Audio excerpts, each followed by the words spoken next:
Now we have the section that people love and hate, core work, where we work into the muscles around the center of the body. Many people have this idea that the abdominal muscles are the core, but that's not correct. That's an incomplete picture. The core muscles wrap all of the way around the center lower spine. So it includes the abdominal muscles, but it's not just the abdominal muscles. And if you only work on the abdominal muscles, then you wouldn't be working on your core. So we will do some exercises for the front of the spine, the side, and the back. The muscles that are the weakest for most people are the abdominal muscles, and for women, the lower abdominal muscles. So there will be more exercises that focus on those muscles for that reason. We're going to introduce a ball into some of the exercises, and these are easy to get. You can just get a kid's inflatable ball. It doesn't have to be a special fitness ball, but it's going to be roughly this size compared to your hands. A little bigger or smaller will work, and if you don't have a ball, you could use some other object like a rolled up towel or a block for some of the exercises. So don't get too stuck on the equipment. Depending on which level you have been assigned for your core exercises, you may also incorporate a band, and the band will be around your knees or your ankles, depending on what you're instructed to do. But this is for more advanced members, and you don't need to use that. You do need to pay attention to correct movement, because it's very easy to look like you are working your abdominal muscles, but in fact be working your chest or your neck or the front of your hips. And it's very easy to overuse those muscles because they're tight muscles for everyone from daily activities like sitting.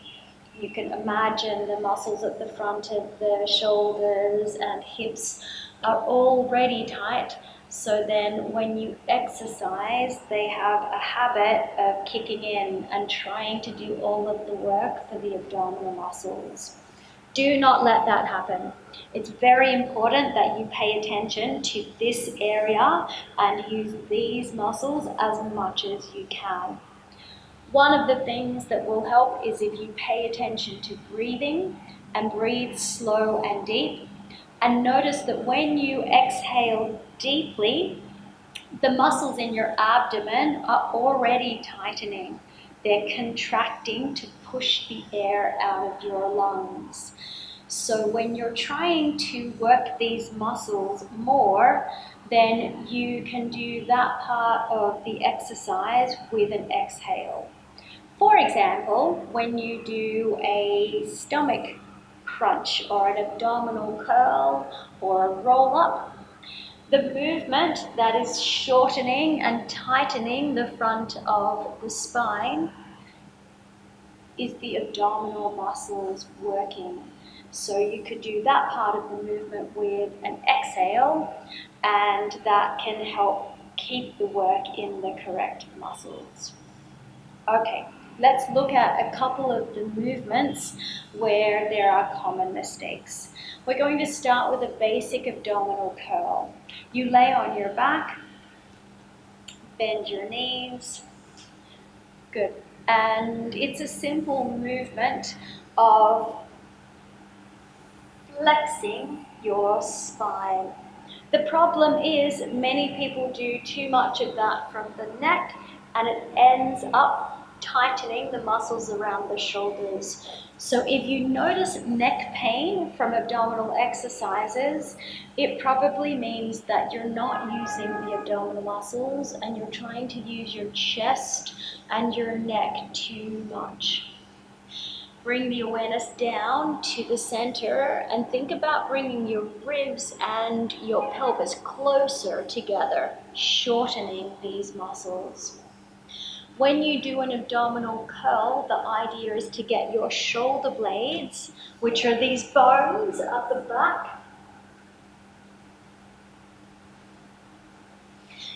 come up high enough so that the shoulder blades are not touching the mat. It sounds easy, she makes it look easy, but it's actually not easy. However, this is the goal, so keep working towards it.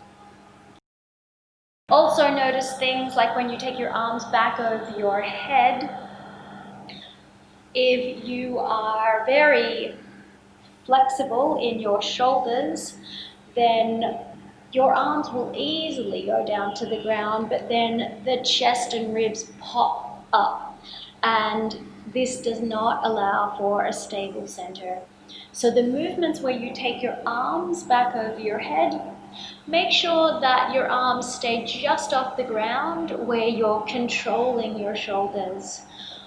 The notes will tell you to keep your arms next to your ears, and that's what that means. Maintaining a good position through the spine by keeping this feeling of the ribs pulling down, which is really the abdominal muscle shortening.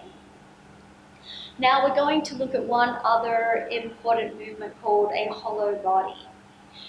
This one is like plank, the shape of plank, but laying down on the ground.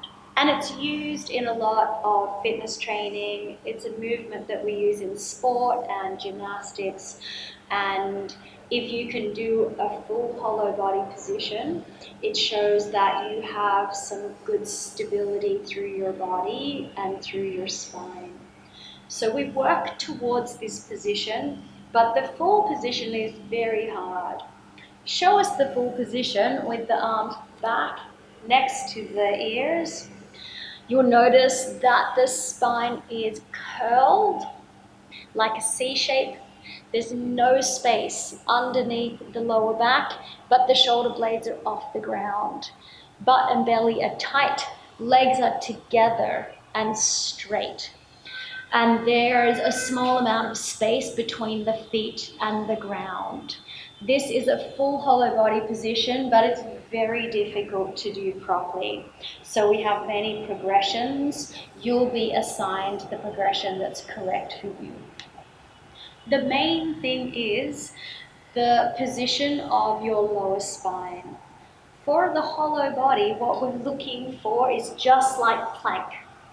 Not this position where the spine is arched, but this position where the spine is curled. You need to use the muscles here and the muscles here to make that happen. If you do hollow body position or any of the exercises that use that position, with your legs straight, then you must keep your lower back pushing into the ground. If you cannot do that, then do those movements with the legs bent as you're instructed. The main thing is feel the contact between your lower back, which is just here, and the mat when you lift your legs away from the ground. And just like plank and push-ups, don't choose to go ahead to what you think is the perfect or the hardest position, because you're likely to make mistakes and then you won't get the same benefits. You end up tightening and strengthening the wrong muscles, which can cause problems for your posture. So that position is quite difficult. Make sure that you work up to it slowly but surely. Another position to watch out for is the Superman or the back extensions that we do on the belly.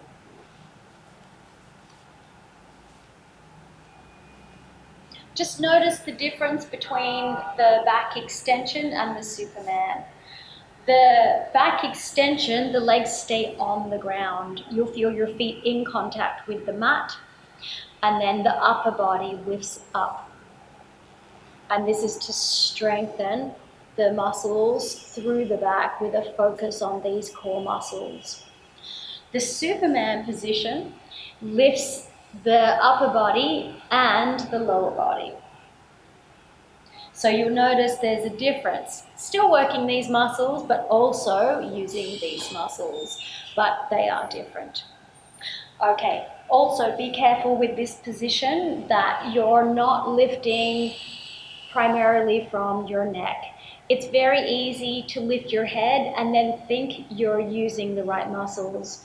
But when you bend your neck this much, it's overusing the muscles in the neck and tightening the muscles in the top of the shoulders, which is going to leave you like this. Keep your neck long and feel like the shape of your neck matches the shape of your upper back. Focus on lifting through this part of the spine and not this part of the spine. It will feel different and look different. So the movement is perhaps smaller than you would expect. Down to the mat and then lifting up. Good. Eyes stay down on the mat.